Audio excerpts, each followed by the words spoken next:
Before we begin, don't forget to like the video and subscribe for more bedtime stories. Let me know in the comments where you're watching from and what time it is. And if there's a story you'd like to hear next, I'd love to know that too. I was driving home that night through a stretch of empty country road, the kind where rain hits your windshield so hard you can barely see what's ahead. It was late, past midnight, and the wipers struggled to keep up. I'd just finished a long shift at the warehouse, my back hurt, and all I wanted was to get home, crack open a beer, and crash. That's when I saw him. A man walking along the shoulder, soaked from head to toe. The rain had turned the dirt beside the road into thick mud, and every step he took looked like it took all his strength. I slowed down instinctively, my headlights catching him in the downpour. His clothes were filthy, ripped jacket, jeans that looked like they hadn't been washed in weeks for a second. I thought about driving past him. You hear stories about people doing stupid things, picking up strangers at night, then ending up on the news the next morning. But the look on his face made me hesitate. He looked broken, like someone who'd been through hell and didn't even have the energy left to hide it. I rolled the window down halfway. "Hey, you need a ride, man?" He stopped walking, turned toward me slowly. His voice was rough, tired. "If you're heading downtown, I'd appreciate it." I glanced at the passenger seat. "Hop in." He got in without another word. The smell hit me first, wet clothes, dirt, and something faintly metallic, like blood or rust. He didn't make eye contact, just stared out the window, watching the rain smear across the glass. I tried to make small talk. "Hell of a night to be walking out here." He didn't answer. After a minute I said, "You hungry? I got some stuff at home. I can fix something quick." This time he turned his head a little. His eyes looked glassy, but there was something in them. Something hollow. "Yeah, please. Haven't eaten in a few days." That hit me harder than I expected. I'd been there before. Broke, hungry, no one giving a damn, I told him. "All right, my place is just up ahead. We'll get you fed, and you can crash on the couch." He nodded once, still quiet. When we got to my house, I parked in the driveway and told him, "Go ahead and come inside. I'll get some towels and throw something together." He stepped in, dripping all over the entryway floor. I told him to sit at the kitchen table while I checked the fridge. I had some leftover chicken, a loaf of bread, and a couple of beers. I started heating it up, trying to keep the conversation going. "So, what's your name?" I asked, cracking open a beer. He paused for a long time. "Caleb," he said finally. "Nice to meet you, Caleb. I'm Logan." He nodded, still staring at the floor. Something about the way he spoke. It was like each word came out with effort. "You from around here?" I asked again. Used to be." He didn't answer after that. Just sat there, hunched over, the rainwater dripping from his sleeves onto my floor. I turned back to the stove, shaking my head a little. "You're one quiet guy, you know that?" Silence. When I looked back again, the chair was empty. "Caleb?" I called. No answer. I checked the living room, the hallway, even the bathroom. Nothing. I figured maybe he'd stepped outside, but when I looked out the front door, the rain was still pounding down and there were no footprints on the porch. Something about that made my chest tighten. Then I noticed something else. The basement door was cracked open. That door is never open. I keep it locked, always. I stood there staring at it, my pulse starting to pick up. "Hey man, basement's off limits," I called out, trying to sound calm. "You can't just go down there." No reply, just the faint sound of dripping water from below. I grabbed the flashlight from the counter and made my way down, step by slow step. The air grew colder as I descended, damp and stale. Halfway down, I stopped. He was standing there, right in the middle of the basement, his back to me, staring at the floor. "Caleb?" I said carefully. He didn't turn around. "What are you doing down here, man? You can't just..." He spoke suddenly, voice low and shaky. "It was you." I froze. What? He turned then, and the look on his face chilled me to my core. His eyes weren't glassy anymore. They were sharp, alive with anger. He reached into his jacket pocket and pulled something out. It dangled from his fingers, a necklace, silver with a small heart-shaped pendant. I found this here, he said, his voice trembling with rage. It was my wife's. My stomach dropped. Look, man, I don't know what you think. You took her from me, he snapped, his voice breaking. I looked for you for months. I thought I'd never find you again. He pulled out a knife. Whoa, hey, Caleb, put that down, I said, raising my hands. You're making a mistake. He lunged. The blade sliced through the air, catching the sleeve of my jacket, missing my neck by inches. I stumbled back, hit the wall, and my flashlight fell, spinning across the concrete. He came at me again, screaming, "You killed her!" I fell backward, my hand instinctively going to my waist. I pulled out my handgun and fired once, twice. The shots echoed through the basement like thunder. Caleb collapsed onto the floor, gasping, blood soaking through his shirt. I stood there breathing hard, staring at him. His fingers twitched, trying to reach for the knife again. I fired one more time. Then there was nothing, just the sound of rain hitting the windows upstairs. For a long moment, I just stood there, heart pounding, gun still raised. Then I lowered it slowly and looked at the necklace lying near his hand. I picked it up. The heart pendant was cracked down the middle. I whispered to myself, "You shouldn't have come here, man." I turned away, walked back upstairs, and closed the basement door behind me. I sat at the kitchen table, staring at my reflection in the dark window. My hands were trembling, but not from fear, from something colder, something I'd lived with for years. You see, this wasn't the first time something like this had happened. Back then, I used to run with a crew that broke into houses, just small jobs, quick hits. But one night went wrong. A woman woke up, things got messy, and, well, I did what I had to do. I didn't mean for her to die, but she did. I left town after that, changed my name, started over. I thought I'd buried that life for good, but the past doesn't stay buried forever.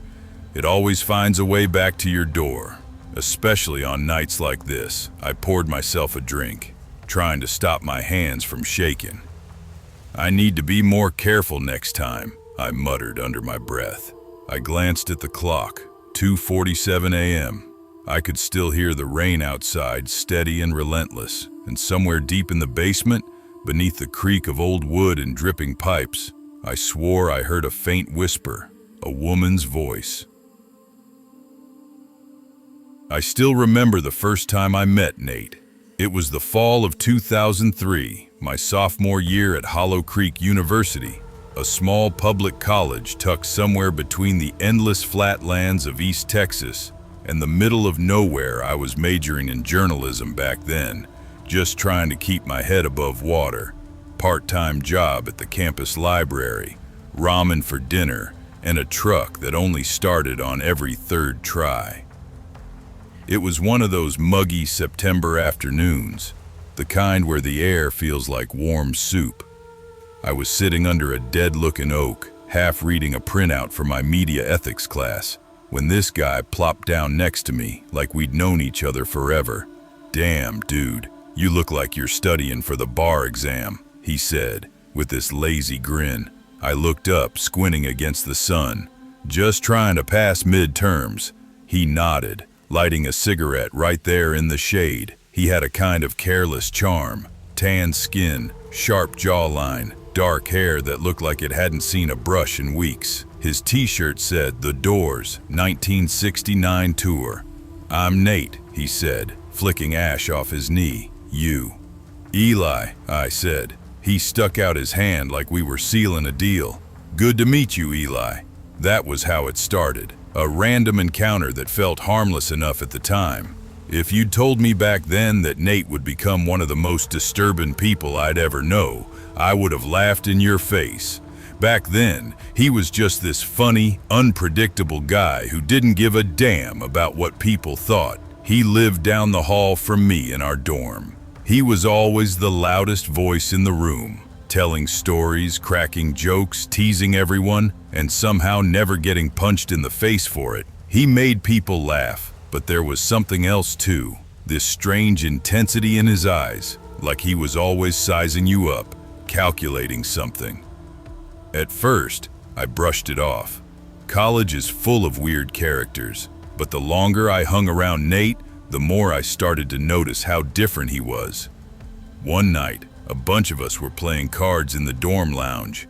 Someone made a joke about who would survive in a zombie apocalypse. Nate leaned back in his chair, smirking. Eli would probably try to negotiate with the zombies, he said, and everyone laughed. Me, though? I'd make it. Easy. You just have to not care who you kill. He said it like it was nothing, but the way he looked at me when he said it, dead serious, like he was testing my reaction, it sent a small chill down my spine. Dude, I said, forcing a laugh, you're creeping people out. He grinned. Just saying, man. You gotta be cold sometimes to survive. Everyone went back to the game, but I couldn't shake the way he said it.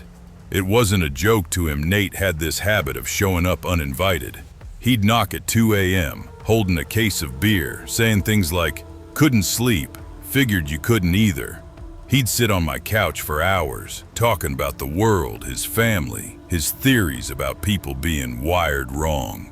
My old man's a piece of work, he'd tell me. Thinks he can buy my respect. Sends money, cars, guilt, whatever's convenient. I told him once he'd be worth more to me, yet he didn't even flinch. He laughed when he said that, but there wasn't any humor behind it. Sometimes he'd switch gears completely. He'd be this magnetic, friendly guy everyone wanted to hang out with. He'd talk professors into extensions, charm girls into study sessions that weren't really study sessions, convince campus security to look the other way during parties. The guy could talk anyone into anything, except me. I liked him, but something about him always put me on edge. Things started getting darker that winter. We were both sitting on the steps outside the dorm, one cold night, sipping cheap whiskey from a plastic bottle. It was around 1 a.m., and the campus was silent, except for the faint hum of vending machines and a barking dog somewhere in the distance. Hey, Eli, Nate said, his tone weirdly calm. How much money would it take for you to kill someone? I laughed, thinking it was just another one of his what-if questions. We used to joke about random stuff all the time. Depends, I said. You talking like a bad guy? A random person? Just someone, he said. A person you don't know. Say they deserve it, but you don't really know the details. I chuckled. Man, I don't know. Couple million, maybe? He stared at me, deadpan. That's way too much. It's murder, dude. You think I'm doing that for gas money? He leaned back against the wall, his breath forming small clouds in the cold air. You wouldn't kill someone for 50 grand? Jesus, Nate, I said, half laughing. No, what kind of question is that? He shrugged. Just curious, everyone's got a number. The conversation drifted off after that, but it sat heavy in my stomach. That wasn't normal curiosity. He said it like someone who'd been thinking about it, planning it. By spring semester, Nate stopped showing up to class. He was living off campus with some older woman he said was cool with anything. I barely saw him except for the occasional late-night text. You ever think people just get what's coming to them? Sometimes it's not murder, it's justice, that kind of stuff. Then one day, he was gone, dropped out, moved back to his hometown, somewhere near Amarillo. I figured that was it. Nate being Nate. He'd vanish, resurface, maybe end up on some weird reality show. Life went on. I graduated 2 years later, got a job writing for a small paper in Dallas, and eventually stopped thinking about him. Until I got a call one afternoon from an unknown number. Eli, man, long time. The voice was familiar, rougher, older, but still Nate. Nate, holy crap, dude, where have you been? Everywhere, he laughed. Hey, listen, I'm coming down your way soon. We should catch up, seriously. Sure, I said. What brings you here? Business, sort of. Family stuff. But I'm coming into some money soon. Thinking about doing something big? Maybe go down to Mexico, party like the old days. You in? I laughed, thinking it was just his usual nonsense. You, money, that'll be the day. You'll see, he said, with this low chuckle that didn't sound like a joke. You'll see real soon. We talked a little more, mostly small talk. Then he hung up. I didn't think much of it after that. 2 weeks later, I was scrolling through the news when I saw the headline. 3 found dead in alleged home invasion in West Texas. Survivor in critical condition. The photos showed a familiar ranch-style house, police tape, flashing lights, and then a picture of Nate, looking thinner, pale, bandaged arm in a sling. I froze. The article said he'd been shot during a home invasion, where his parents and younger sister were killed. He was the only survivor. I remember sitting there for a long time, staring at the screen.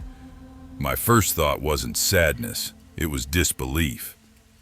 Nate had always talked about his parents like they were the enemy, but I never thought he meant it literally. Over the next few weeks, I tried calling him, no answer. I sent a few messages, no reply.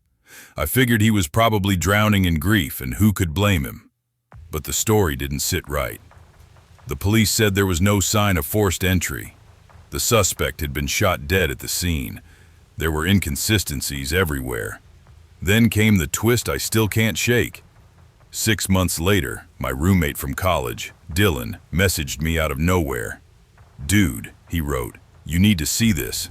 He sent me a link, man accused of hiring friend to murder family. It was Nate. The article said investigators had found messages between Nate and the man who'd broken into his house, the supposed intruder. Texts detailing payments, planning, and even how Nate would need to get shot to make the story believable. He'd offered the guy $50,000 to kill his family. He'd told him exactly where to find them. He'd even planned the time so he could be injured, but survive. Apparently, it all went wrong when the shooter hesitated and Nate panicked, leading to a gunfight that killed his own sister instantly. His father survived, barely, and told police everything. I couldn't breathe reading that. All those nights, all those jokes, all that casual talk about killing for money. It wasn't a game. It had been his plan all along.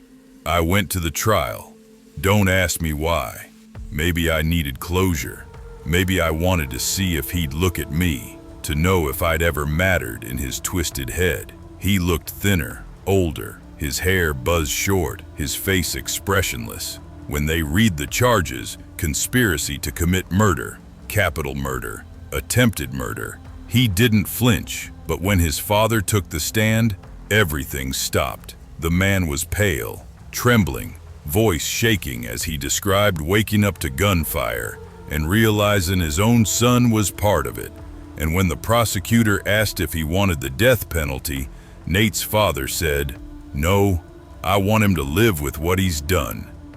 Nate just stared at him, emotionless. As I sat there, I realized something awful. I'd once been friends with this man. I'd shared meals, laughed, traded secrets, trusted him. And all that time he'd been practicing, seeing how far he could go before people caught on. It's been years now, but sometimes I still dream about that night on the dorm steps. The whiskey, the stars, his voice echoing softly. How much money would it take for you to kill someone? I didn't know then that I was talking to someone who'd already decided on his number. Every time I think about him, I remember his words from one of his late-night texts, something I dismissed as edgy nonsense at the time. People like me don't get caught, we get tired. He was wrong about one thing. He got caught. But part of me still wonders how many others like him are out there. People walking around, smiling, laughing, waiting for the right moment to turn everything upside down. And sometimes, when I catch my reflection late at night, I hear his voice again, calm and cold, in the back of my mind. Everyone's got a number, Eli. You just haven't found yours yet. I still remember that night like it was burned into my brain. My name's Hannah. I'm 19 now, but this happened when I was 17, back when I thought I had the world figured out. I grew up in Crestview, a small town in Illinois that's mostly quiet except for the occasional drunk fight outside a bar or kids racing down the highway. It wasn't exactly dangerous, but it wasn't Mayberry either. That night I'd gone out to eat with my best friend Lena at a diner off Birchwood Street. It was the last week of summer, that strange time when the air starts cooling down but still smells like asphalt and barbecue smoke. We talked for hours about college applications, boys, and all the usual teenage nonsense. Around 10:30, we finally paid the bill, split the fries, and went our separate ways. Lena's brother came to pick her up. Me? I walked. I lived only about 15 minutes away, and I figured, hell, what's the worst that could happen in this sleepy town? As I started walking, my stomach was full, and I was humming a song under my breath. The streetlights flickered yellow, and the crickets were loud enough to drown out my thoughts. I shoved my hands in the pockets of my hoodie, feeling the cool wind cutting through the thin fabric. Somewhere between the gas station and the old laundromat, I noticed the smell of rain in the air. It hadn't started yet, but it was coming. I sped up a little. I probably should have kept my head straight, but I was distracted, not by my phone, not by music, but by something stupid. I lifted my arm and sniffed. Ugh, I muttered, wrinkling my nose. Nice job, Hannah, real classy. And that's when I bumped right into someone. Whoa, I'm sorry, I said, stumbling back. The girl I'd run into spun around, clutching her bag. She looked a little older than me, maybe 20 or 21.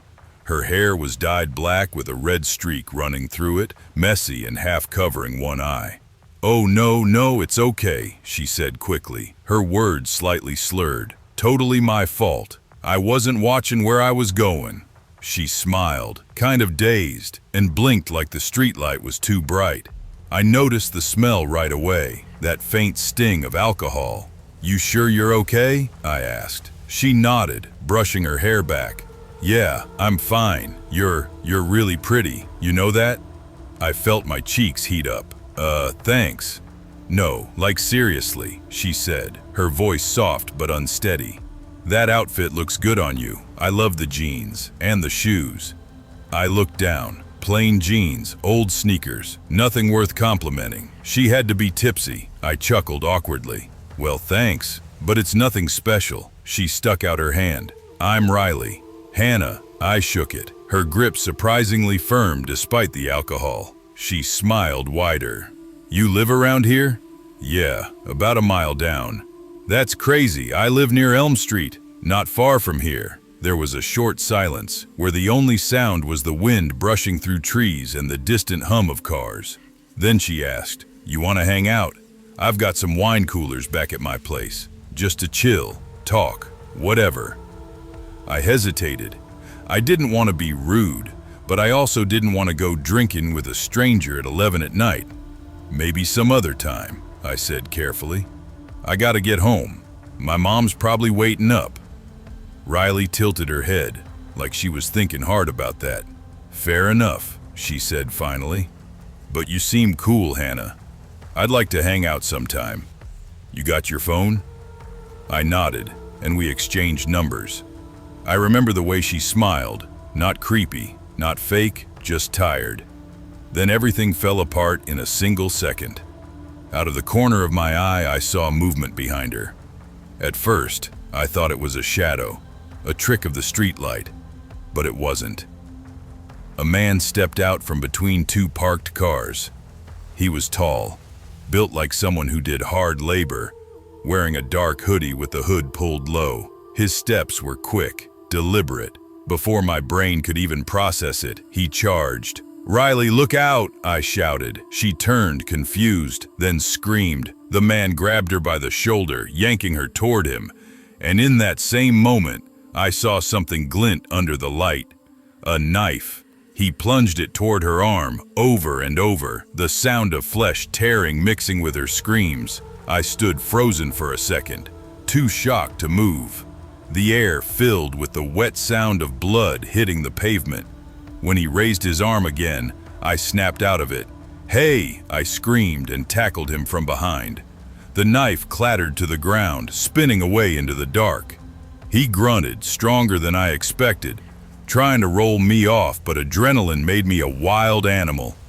I hit him, once, twice, felt his nose crack under my fist. He snarled something I couldn't understand, but when I grabbed the knife and threw it into the middle of the street, he stopped struggling long enough for me to kick him hard in the ribs. "Run!" I yelled to Riley. She was clutching her arm, blood pouring through her fingers, eyes wide and unfocused. I can't." "Yes, you can. Come on." I grabbed her hand, the uninjured one, and pulled her up. Somehow she started running. We sprinted down the road, both gasping, both half in shock. Every sound behind us made me think he was chasing us. I didn't stop until I saw the warm glow of my house up ahead. I burst through the door, shouting, "Mom, Dad, call 911." My parents came running out of the living room, my mom's eyes going wide when she saw Riley. Blood was smeared down her arm, dripping onto the hardwood floor. "Oh my God," Mom gasped, grabbing a towel and pressing it to the wound. "Someone attacked her," I panted. "Down by Birchwood. He had a knife." Dad didn't even wait for the rest. He snatched the phone and called the police while I tried to keep Riley awake. She was pale, trembling, but she managed to whisper, "He just came out of nowhere." The ambulance came within minutes. Red and blue lights flashed through the windows, painting the room in color.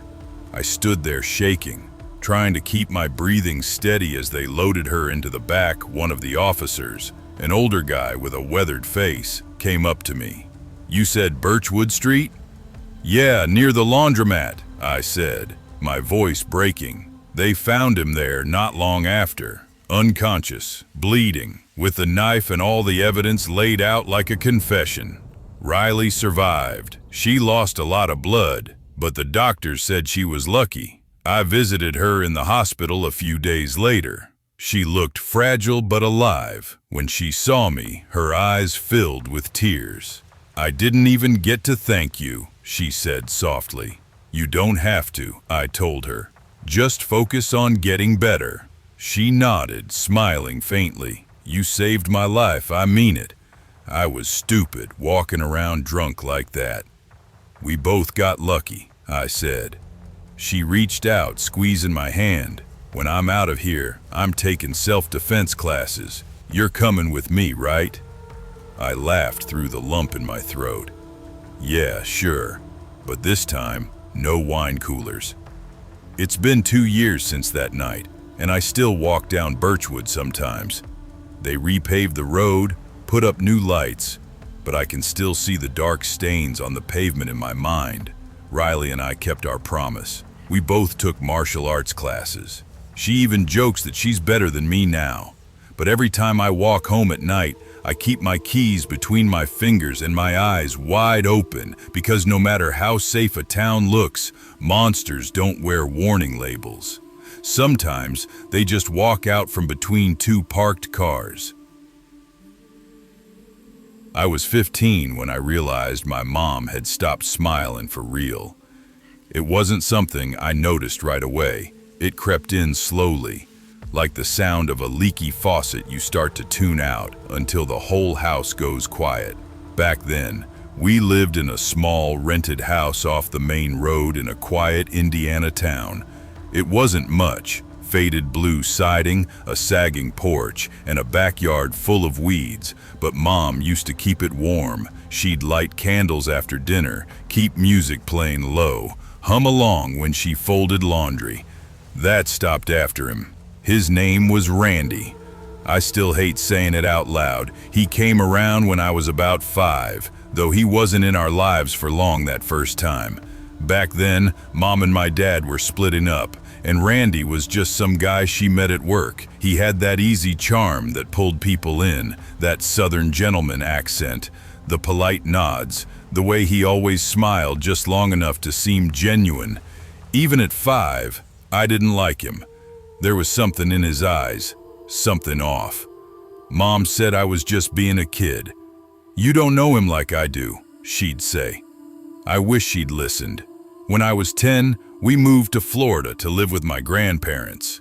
Life got calmer for a while. No drama, no yelling, just Mom working at the diner, and my little sister, Lila, starting school. Randy kept in touch through Facebook. He'd comment under old photos, saying things like, "You girls look beautiful. Tell your mom I said hi." I thought it was weird, but Mom said he was just being nice.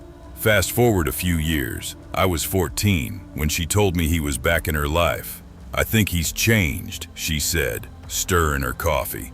I remember the way her voice trembled a bit when she said it. "He quit drinking. He's really trying now." I didn't say anything, but something in me twisted. It was the same kind of feeling you get when you know a storm's coming and you can't do anything but wait.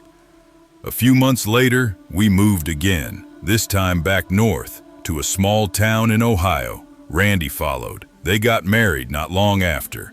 I wasn't there. I was staying with my older sister Kayla for a few months. Mom didn't even tell me the wedding date until it was over. "It was small," she said on the phone. "Just me and him at the courthouse." When I came back home, the house already smelled different. Cigarette smoke, cheap beer, and that musty cologne he always drowned himself in. And there he was, sitting on the couch in his stained work pants, beer in hand, calling me kiddo like he'd earned that right. "Hey kiddo," he said, lifting his can. "Welcome home." I forced a smile, muttered a "hey," and went straight to my room. That's when it started. Little things at first. Randy drank more than he worked. Mom would get paid on Fridays, and by Saturday morning half of it would be gone. He always had an excuse.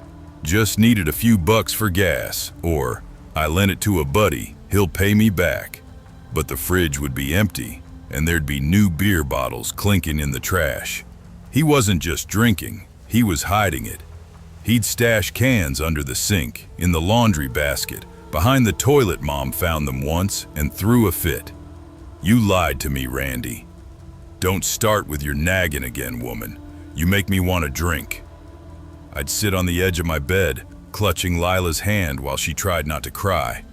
We'd hear them shouting until something slammed or broke. Once, I peeked into the hallway and saw Mom standing there, holding her face. He'd thrown his beer can at her. She told me it just slipped. It wasn't the last time. I tried talking to her one night.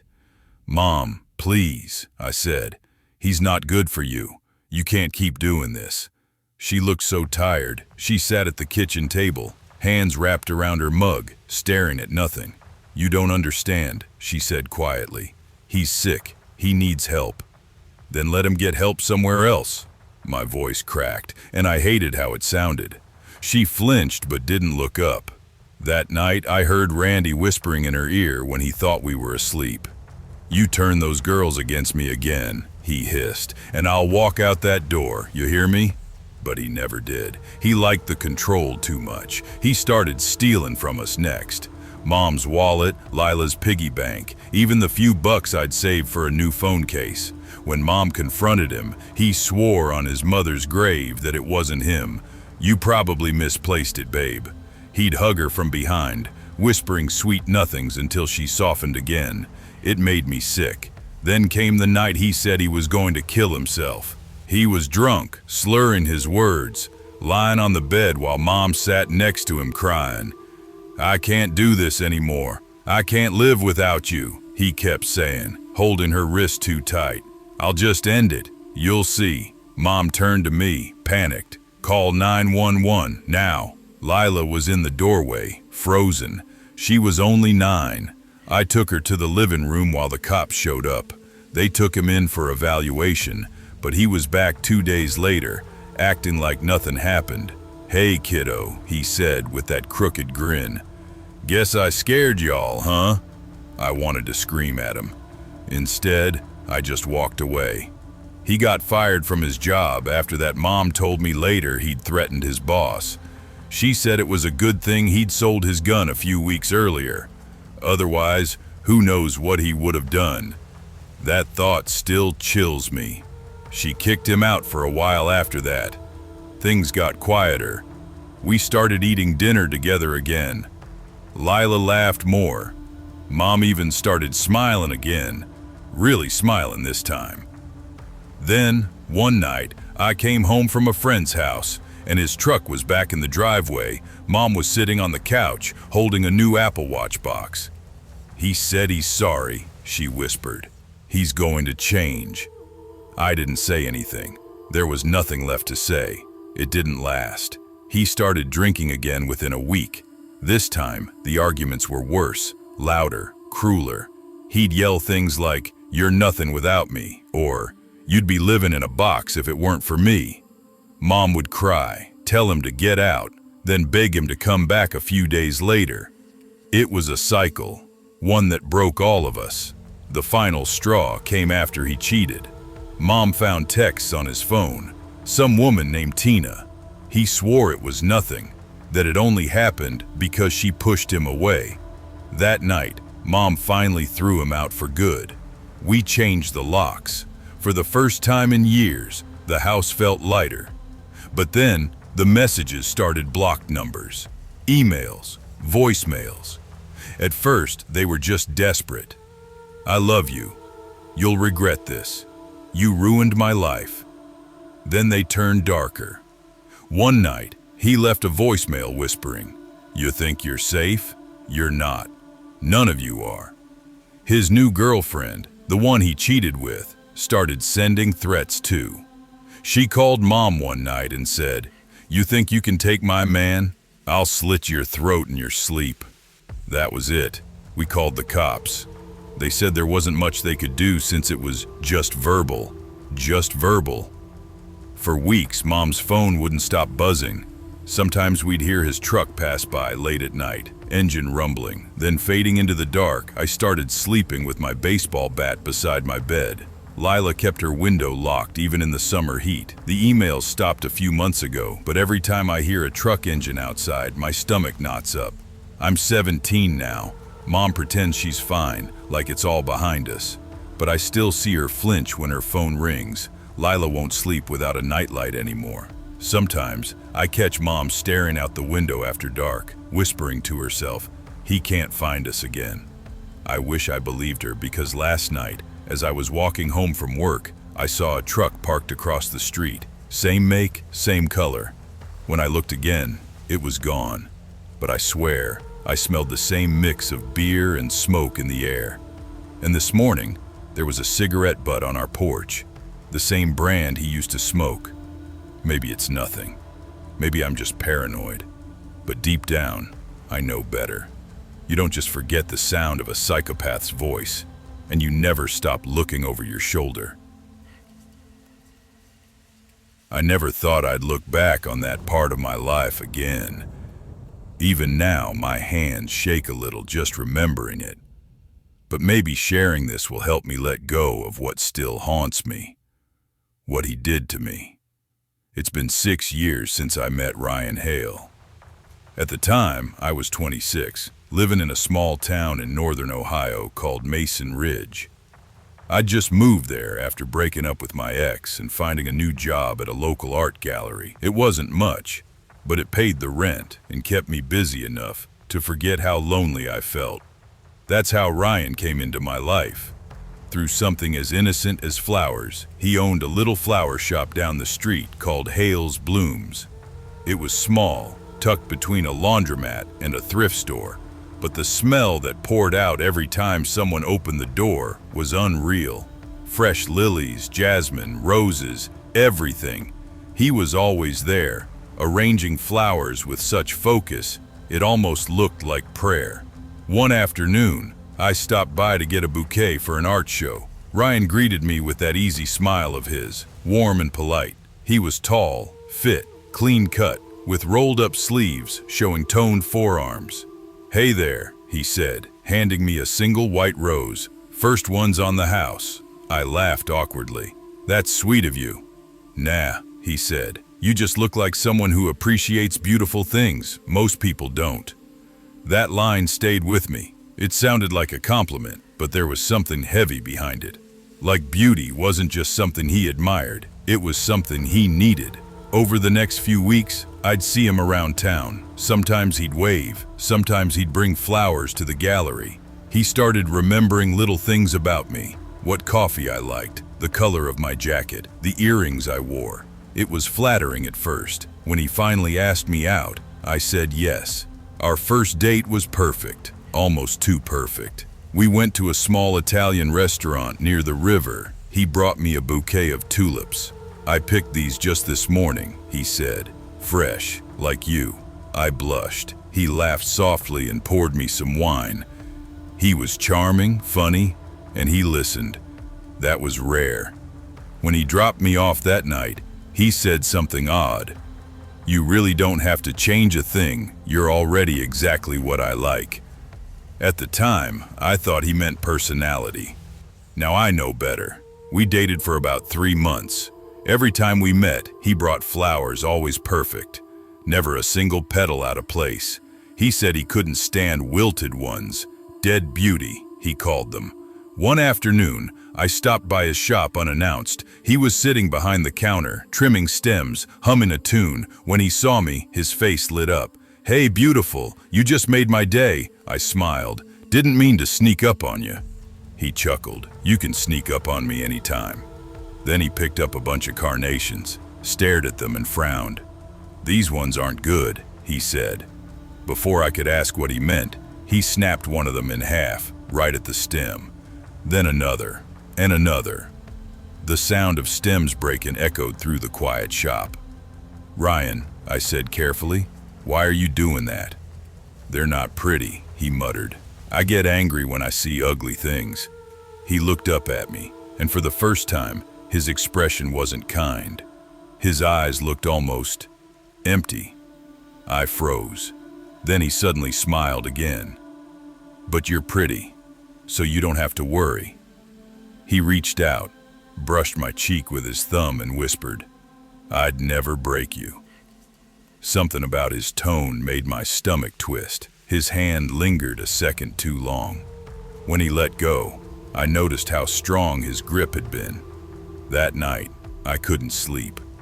I replayed that moment over and over, the sudden shift in his face, the sound of the stems snapping, the way he said, "I'd never break you." From that day on, he started acting strange. If I didn't text him back right away, he'd send messages like, "Are you okay? Did I do something wrong? You're not ignoring me, right?" And when I'd finally reply, he'd write, "Good, I just don't like when people fade away. Flowers fade, people shouldn't." I told myself he was just insecure, but deep down, I felt something darker, like he was trying to control every breath I took. One evening, I went to his shop again. He was alone, working out with dumbbells behind the counter. He laughed when I walked in. "Don't judge me, gotta stay strong to handle all the deliveries." But it wasn't funny. His veins bulged, sweat dripping down his temple. The look in his eyes wasn't playful, it was focused, obsessive. When I told him I was tired and needed to head home, he said quietly, "You should smile more. You look prettier when you smile. Don't frown, okay?" I nodded, but my chest felt tight. That night, I called my best friends, Alicia and Ben. They'd never met him, but I told them everything. Ben said, "Sounds like a control freak." Alicia said, "Girl, that's not just controlling, that's dangerous." They were right. So I decided I was going to end things, but I was scared, really scared. So we came up with a plan. The next evening, I'd meet Ryan outside his shop and tell him it was over. Ben and Alicia would park across the street and watch, just in case anything went wrong. I didn't want to involve the police unless I had to. I just wanted out. The next evening, the sky was gray and cold. I remember standing outside his shop, clutching my phone so tight my fingers hurt. He opened the door, surprised to see me. "Hey," he said, "you're early, come in." I shook my head. "Can we talk out here?" He frowned. Why? It's freezing. Please, I said quietly. He sighed and stepped outside, folding his arms. What's wrong? I took a deep breath. Ryan, I can't do this anymore. He blinked, as if the words didn't register. Do what? This. Us. I'm sorry, but I think we should break up. For 5 long seconds, he just stared at me. Then his lips twisted into a small, bitter smile. When you say things like that, he whispered, you look ugly. My breath caught in my throat. What did you just say? He tilted his head. You were such a pretty flower. Why'd you have to ruin it? Before I could react, his hands shot out and grabbed my throat. His grip was like iron, tight, deliberate, shaking with rage. Ryan, stop! I choked out, clawing at his wrists. You're supposed to stay pretty, he said through clenched teeth. I told you not to wither. I could barely breathe. The world blurred at the edges. Then I heard someone shouting my name. Ben. He sprinted across the street with Alicia right behind him. They tackled Ryan to the ground, his hands ripping off my neck. I gasped for air and stumbled backward, coughing. Ben pinned him down while Alicia called 911. Ryan struggled, screaming, "Let me go! She's mine! She's my flower!" By the time the police arrived, I was shaking so badly I couldn't even hold my phone. Ryan was arrested. The officers later told me he had a record. A sealed case involving another woman from 2 years before she'd survived an attack too. He had nearly broken her neck. Apparently, his family's money got him off with probation and a settlement. This time, though, it stuck. He went to prison for attempted murder. For months after, I couldn't sleep properly. Any sudden movement made me flinch. The sound of snapping stems made me sick to my stomach. I started therapy. Slowly, I rebuilt myself. Ben and Alicia helped more than I can ever repay. They saved my life. 5 years later, I thought I was free from him until I got a message from an unknown number. Hey, it's Mark. Remember me? I used to work with Ryan. Thought you should know what happened. My stomach dropped. He told me that Ryan had been released early for good behavior, but within months, he'd started dating a new woman. Her name was Elise. Mark said they got into a fight one night. When she didn't show up for work, her neighbors called the police. When they entered the house, they found Ryan sitting by the bathtub. Elise's body was in the water. Her neck was snapped. He was pouring water over her head, saying, "I broke a flower. I didn't mean to. I just wanted her to stay pretty." He called Mark right before the cops arrived, crying. He said, "I broke a flower again." When I read that, I felt like the room was spinning. My therapist said trauma memories can come back like physical pain. That night, it did. I had nightmares for weeks. In every dream, I saw his face, smiling, holding a bouquet, whispering, "Stay pretty." Even now, I sometimes think about that day in front of his shop. If Ben and Alicia hadn't been there, I would have been another name in his story, another flower he broke. Sometimes I pass by a florist's shop and stop, just for a moment. The scent of roses, lilies, daisies, it's all the same. But I can't go in. I just stand there, hands trembling, until the smell becomes too much. I'll never forget what he said the first day we met. "You look like someone who appreciates beautiful things." I didn't know that. To him, beauty was something to possess. Something that wasn't allowed to fade. Something that, if it ever changed, he had to destroy. My name is Lena Porter, and that was the story of how I survived the man who loved beauty too much. I was 11 when it happened, old enough to remember every detail, young enough to still think the world was mostly good. That summer, my mom had signed me up for a youth hiking program in Northern Oregon. It was supposed to build character, she said, which I think was her polite way of saying I spent too much time inside playing games. There were 6 of us kids total. Me, Jenna, Luke, Tara, Chris, and our group leader, Ms. Allison. I didn't know any of them before that week, but by the 3rd day, we'd bonded over mosquito bites, cheap trail mix, and the constant uphill climbs. That morning, The air was cool, the kind that smells like pine and wet dirt. We were following a narrow trail through a forest reserve near Lake Wren. It was supposed to be an easy loop, 3 miles, no more. I remember thinking it wasn't so bad after all. Halfway through, though, Jenna whispered, "Hey, I really gotta pee." Luke laughed. "Just go behind a tree. It's nature, who cares?" She gave him a glare sharp enough to cut through the fog.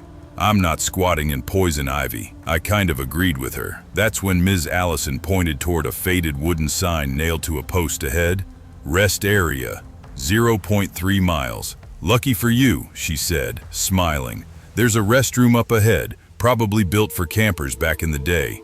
So we followed the sign down a smaller path that twisted between the trees. The further we went, the quieter it got. No birds, no wind, just the crunch of our shoes on old leaves. When we finally saw the restroom, I immediately hated it. It sat on the edge of a clearing, a small cinder block building with peeling paint and vines creeping up the sides. One of the doors hung slightly crooked. The whole place looked like it hadn't been touched in years. Jenna wrinkled her nose. "You've got to be kidding me," Ms. Allison sighed. "It's better than nothing. You two go, we'll wait out here." I hesitated, but Jenna shot me a look. "Come on, if we don't go together, I'm not going in." That's how it always was, peer pressure disguised as friendship, so I followed her. The air inside hit me like a slap. It smelled like rot and mildew and something else, something sweet and sour that made the back of my throat sting. The walls were streaked brown. Cobwebs hung in the corners. The dim light coming from the high window barely helped. Jenna groaned. "Jesus, this place is nasty." "Yeah," I said, trying to laugh. "I'd rather pee in the woods." "Not now," she muttered. "Let's just be quick." We picked 2 stalls side by side. The hinges squeaked when I shut mine. There was graffiti carved into the metal door. Names, dates, some weird phrase that said, "He's still here." I remember tracing it with my finger, thinking it was probably just some dumb joke. The toilet bowl was stained and cracked. I didn't sit. I just squatted, did what I had to do, and tried not to breathe too much. When I stepped out, Jenna was washing her hands. Well, pretending to. The sink barely dripped. "There's no water," she said, disgusted. "God, this place should be condemned." I dug in my backpack. "I got sanitizer." She grinned. "You're a lifesaver." We were rubbing it on when we both froze. Click. The door behind us shut. It wasn't the wind. It wasn't just drifting closed. It clicked, like someone had turned the lock from outside. "Did you hear that?" Jenna whispered. I nodded slowly. We looked at each other for a full 3 seconds before she walked over and tried the handle. It didn't budge. She rattled it harder. "Hey, Ms. Allison? Guys?" No answer. We started yelling louder. My voice echoed off the tiles, but nothing came back. Just silence. "Maybe it jammed," I said, trying to sound calm. "Try pulling harder." She did, enough to make her hand slip. That's when she muttered, "I'm gonna be sick," and ran back to the stalls. I thought she was just panicking, but the sound that came next wasn't a retch. It was a scream. A sharp, terrified scream that made my knees buckle. "Jenna!" I shouted, running over. She was on the ground halfway inside the stall, shaking so violently her hair covered her face. I didn't understand until I followed her gaze. Inside the stall, slumped over the toilet, was a man, or what was left of one. His skin was gray, peeling, like it had been soaked in something. His eyes were gone, just empty sockets. Ants crawled out of his mouth. His clothes were stiff, like cardboard, and his arms hung in a way that didn't look human anymore. The smell hit me a second later, and I gagged. "Oh my God," Jenna whispered. "Oh my God, oh my God." I wanted to run. My brain screamed at me to move, but my legs wouldn't work. Then, bang. The outer door rattled. Someone, or something, was trying to open it from outside. Jenna grabbed my arm. "Help me, someone's out there." We backed into the far corner. My hands were shaking so hard I dropped my phone trying to call out. I picked it up and turned on the flashlight. The beam landed on the stall door. The corpse's hand had shifted. I swear to God, it moved. I screamed and kicked the door shut. Then, as suddenly as it started, the banging stopped. We stood there, trembling, listening to our breathing. And then, click. The lock turned. The door creaked open, light spilling in. A voice said, "Sheriff's office. Anyone in here?" We didn't even think. We ran past him, out into the clearing, gasping. The others were there, confused and scared. The deputy, a middle-aged man with a mustache, followed us out. "What the hell's going on?" Jenna was crying too hard to speak. I pointed back at the building. "In the stall, there's someone in there, dead." His face changed instantly. He told everyone to stay put, hand on his holster, and went inside. The silence that followed was unbearable. Even the forest seemed to hold its breath. A minute later, he came back out pale as paper. He radioed something we couldn't hear, then looked at us. "You kids need to get back to camp," he said quietly. Ms. Allison tried asking questions, but he didn't answer. He just walked off to his patrol car and called for backup. Later, we learned from her that they found the body of a man reported missing 2 weeks earlier. The coroner said he'd been dead for at least 10 days. But here's the part that never made sense. That restroom door, it only locked from the inside. There was no way for someone to have trapped us in there. Years later, after I'd grown up, I went back to that area once out of morbid curiosity. The building was gone, torn down, but someone had spray painted the same words on a tree nearby. "He's still here." I don't know if it was a joke or a warning, but sometimes, late at night, I still smell that sickly sweet rot and hear that faint click of the lock. And I wonder if we ever really left that restroom at all. I was 24 when everything started, old enough to know better, but still young enough to ignore my gut when it screamed at me. Back then, life was finally starting to make sense. My parents had just moved into a brand new place in the suburbs, one of those shiny, cookie-cutter homes with perfect lawns and driveways, so clean you could eat off them. At first, I thought it was perfect. Fresh paint, that new house smell, the hum of air conditioning that never seemed to stop. We were the first house in a short row, 4 more down the street, and then just an empty lot. The kind of empty that felt too quiet. Beyond it, a steep hill rolled down into a patch of overgrown weeds and cracked pavement, left undeveloped for future expansion. My dad loved that hill, said it gave the house a good view. I thought it made the place look like it was hanging off the edge of nowhere. After a year, my parents split. My mom packed up and left, taking most of the warmth in the house with her. That left me, my dad, and my younger brother Josh. He was still in college, always gone or buried in books, and Dad worked early mornings at a mechanic shop. That meant most nights. It was just me. The house got so quiet, I could hear the refrigerator hum and the soft ticking of the thermostat switching off. I told myself it was peaceful, but that peace didn't last long. It started small. One night, maybe 2 in the morning, I went downstairs to grab a glass of water. I didn't want to wake anyone, so I used my phone flashlight instead of the kitchen light. The house was completely dark otherwise, just shadows swallowing up the corners. Halfway down the stairs, I froze. There were footsteps, not creaks, footsteps, fast ones, like someone sprinting from the kitchen across the hardwood to the living room. I knew that sound. I'd heard it 100 times before when Josh used to race across the floor with his headphones on. Only this time, Josh was asleep. "Dad," I whispered, my voice cracking. Nothing. I shined my phone toward the sound. The narrow beam cut through the dark, landing on the kitchen island, the couch, the floor, empty. My heart was slamming against my ribs so hard it hurt. I bolted the rest of the way down, flicked on every damn light I could find. The place was still, silent. Not a thing out of place. I even checked the front door and the back slider. Locked tight. I told myself I was just tired.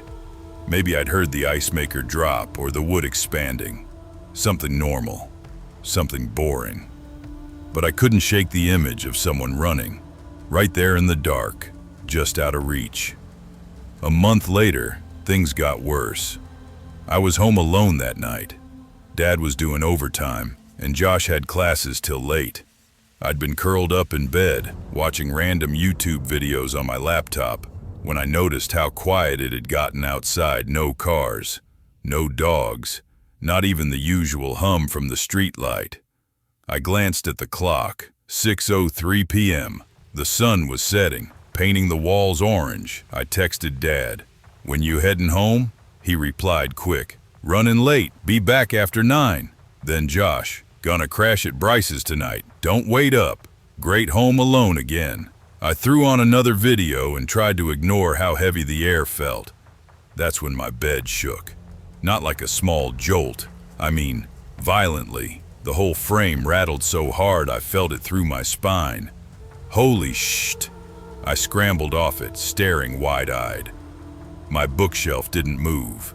My dresser stood still. Nothing else in the room shook. Just the bed. It stopped as suddenly as it started. I pressed my palm against the mattress. The slats underneath creaked like they'd been lifted and dropped. "What the hell?" I whispered. I called my boyfriend Ryan, who picked up half asleep. "Babe, calm down," he said, voice groggy. "It's probably from the base nearby. You said they do tests sometimes, right?" "Ryan, this wasn't noise. It was like someone grabbed the bed and shook it." He laughed nervously.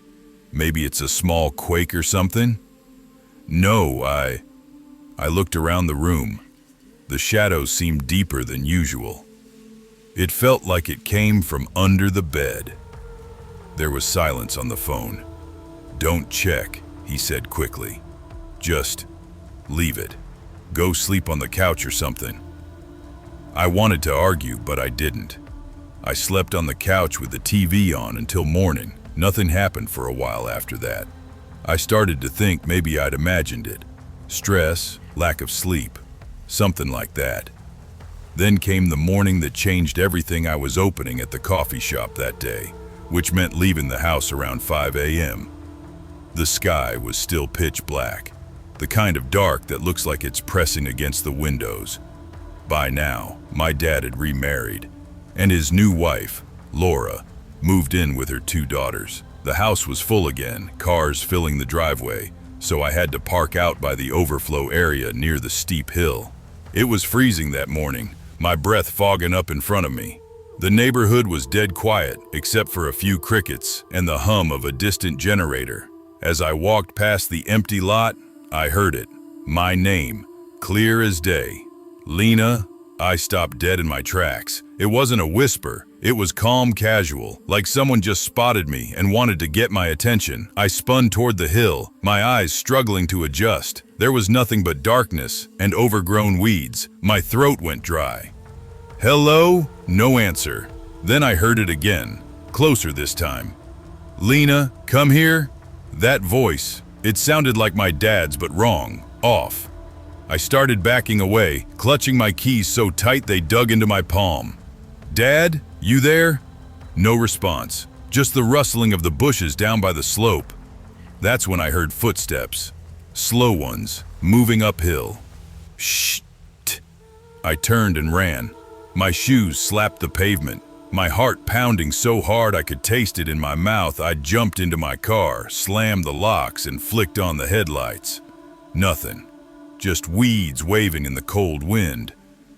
But for a split second, just before I backed out, I saw something at the edge of the hill. A man, or maybe something shaped like one, standing perfectly still. I told my dad about it later that day, expecting him to laugh, but he didn't.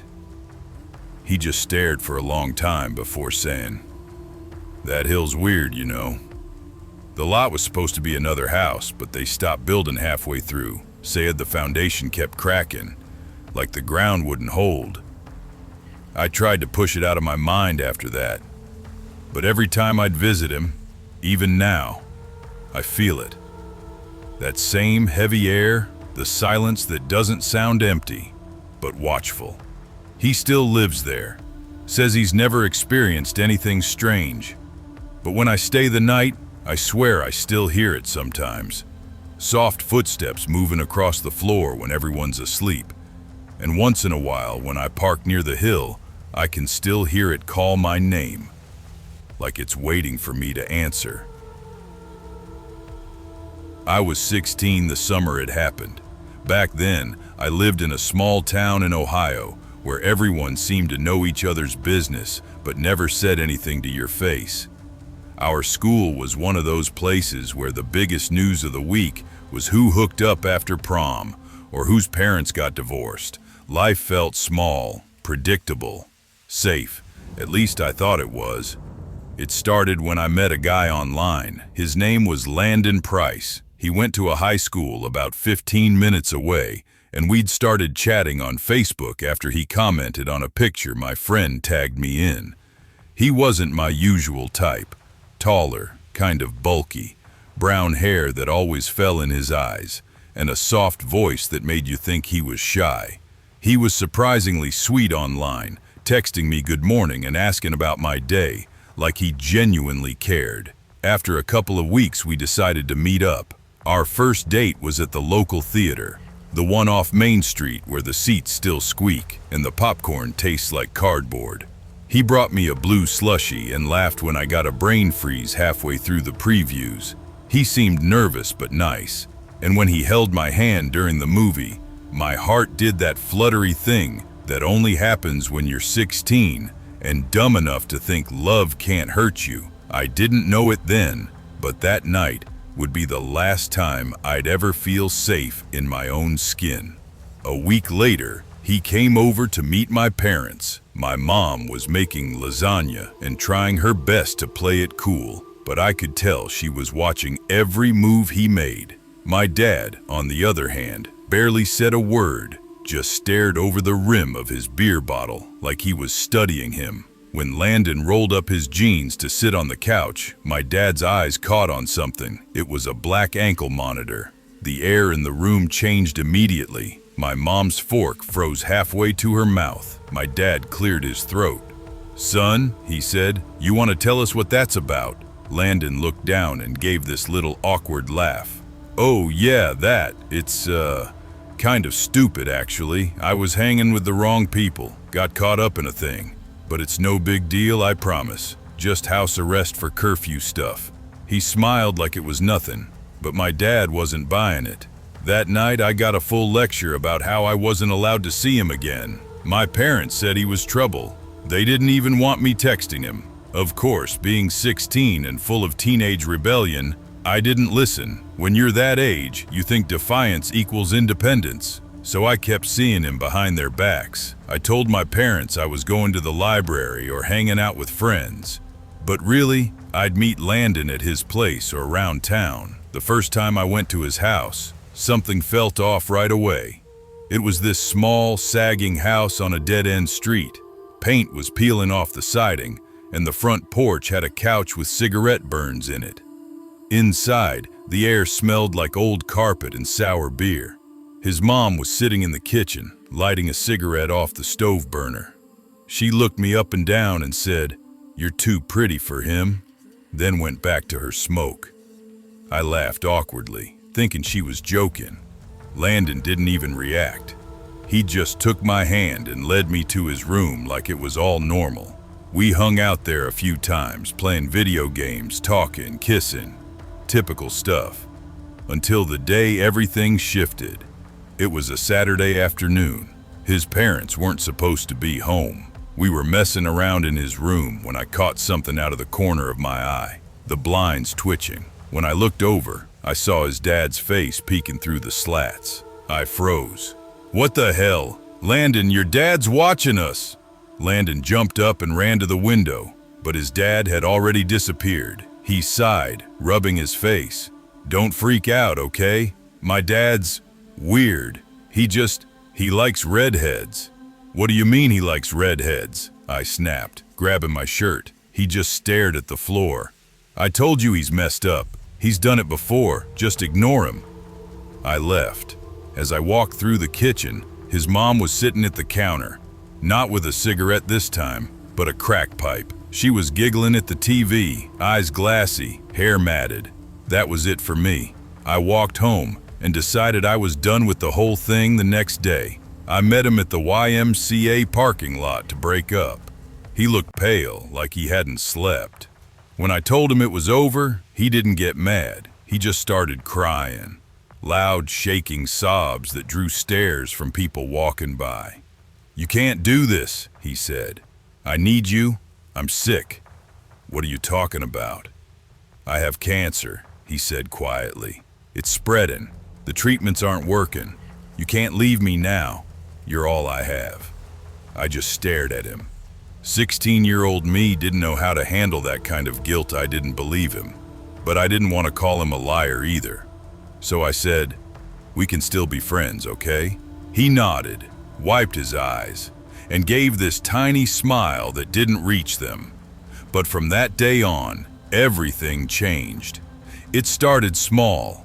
He'd show up outside my classes at school. He didn't go there. He had transferred a week before, apparently just to be near me. But he didn't attend any classes. He'd just stand in the hallway, watching through the window while I sat at my desk. When the bell rang, I'd walk out, and he'd follow, always about 10 feet behind, never saying anything, never touching me, just walking. My friends noticed. "Girl, that dude gives me the creeps," my best friend Jamie whispered one day. "You need to tell someone." But I was scared. I didn't want to make things worse, so I ignored it. Big mistake. A week later, he started riding my bus home. He didn't even live near my route. He'd sit 2 rows back, never talking, just staring out the window. When I got off, he'd follow me all the way to my driveway, stop at the sidewalk, and stand there, watching. He'd stay until my parents' car pulled in, then walk away every single day. I told myself maybe he was just trying to apologize, to show me he cared, but deep down, I knew better. One night, I told him to stop. I turned around mid-walk and said, "Landon, seriously, leave me alone. This isn't normal." He just smiled, this flat, lifeless smile. "You'll change your mind, you always do." After that, the calls started. At first, it was 1 or 2 a night, then dozens. I'd answer and hear nothing, then whispering, then songs. He'd strum his guitar and sing weird love songs he wrote about me. Other times he'd scream, not words, just raw animal screaming until I hung up. When I blocked his number, he'd call from another. When I blocked that one, another. Every night, 100 plus missed calls. Half sweet, half violent. One night, I came home to find a stuffed snowman on my porch. One of those motion-activated Christmas ones that sing when you press the hand. Except this one had a knife stabbed through its head, and it was covered in some kind of gel. I leaned closer. It was his deodorant, the same scent I once said I liked. The little speaker had been replaced with a tiny recorder. When I pressed it, instead of Frosty the Snowman, it played his voice. "You're mine forever, Riley. You'll never get away." I screamed so loud my dad ran outside thinking I was being attacked. That's when everything spiraled out of control. The school got involved after my mom called them. They suspended him for harassment, banned him from campus, but that didn't stop him. He waited at my bus stop every morning, just standing across the street. He'd follow me all the way home, like a shadow that refused to let go. Then one afternoon, it got physical.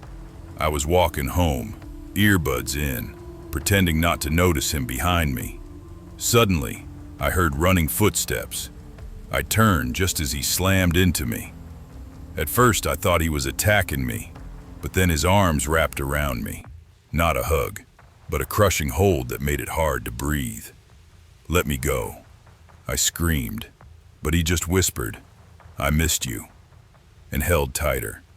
Something in my chest popped. I felt sharp pain shoot up my side. I fell to my knees when he finally let go, gasping. He started crying again, babbling apologies, before running off into the woods behind my street. That night, I went to the ER. One cracked rib. My dad called the cops, but since there was no proof of intent, they couldn't do much. They told us to document everything, so we did. Then came the night I'll never forget. It was around 3 in the morning. I don't know why I woke up, I just did. No noise, no dream, just this feeling. You know that saying that if you wake up for no reason, someone's watching you? Yeah, that. I went downstairs to grab a glass of water, trying to shake it off. The kitchen light reflected in the stainless steel of the fridge, and that's when I saw it. Movement. In the reflection. Something outside the sliding glass door. I turned slowly, and there he was. Landon, standing in my backyard in the dark, staring straight at me through the glass. His face was half lit by the porch light. Eyes wide, unmoving, I screamed, dropped the glass, and it shattered at my feet. By the time my dad grabbed his gun and ran outside, Landon was gone. The police came and found footprints in the wet grass, leading right to the spot beneath my bedroom window. He'd been standing there, watching me sleep.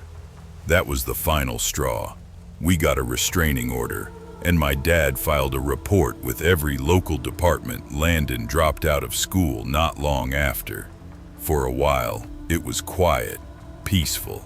But every few months, I'd get a friend request from a new account. No profile picture, no posts. Just the same message every time. Hey, it's me. Can we talk? I block it every time. But it always comes back. It's been years now. I don't know where he is or what he's doing. But sometimes, when I wake up in the middle of the night, for no reason, I can't help but glance toward my window. And every time, I half expect to see his face looking back at me.